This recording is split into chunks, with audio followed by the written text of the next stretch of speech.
Ayan mga kabunso, mga kapitan, meron na naman tayong muling review sa vlog ni Mahal na bago lang niyang upload. At ang title nga nito ay It's a Prank. Tara, silipin na natin ang aking mga ibabahagi sa inyong mga larawan. At ito ay sinimulan ng dahan-dahang pumasok si Mahal sa bahay para hindi magising si Migs. Dahil masarap ang tulog ni Migs. Ang naisip nga ni Mahal ay lalagyan niya ng asin ang kape na ibibigay niya kay Migs. At makikita nyo nga na isa sa mga kasabwat dito ay ang kapatid ni Migs na babae. At tuwang-tuwa nga ang ating Mahal dahil maipaparangk na niya at makakaganti na siya kay Migs.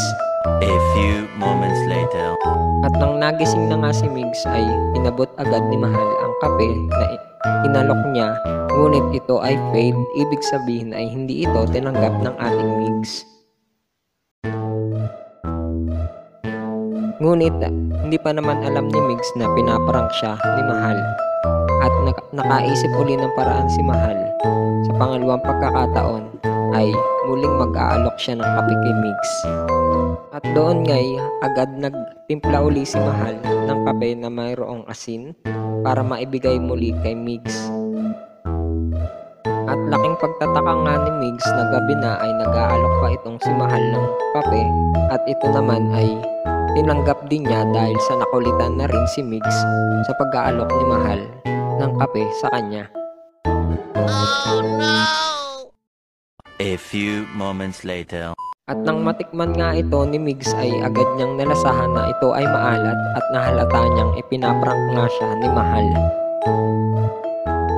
At doon nga ay halatang nahuli na si Mahal na siya ay nagpaprank kay Migs at naging failed na naman ang prank ni Mahal kaya ito ay hindi naging successful.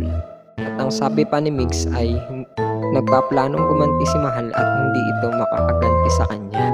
At doon nga nagkaroon sila ng makakulit na kwentuhan na hindi kayang i-prank ni Mahal si Migs. At ang sabi pa ni Migs ay asar na asar si Mahal dahil hindi siya naging successful.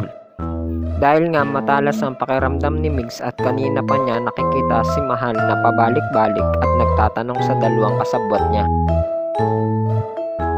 At dyan po nagtatapos ang ating review sa bagong vlog ni Mahal na nagsasabing happy lang mga kabunso, mga kakitan. Bye-bye!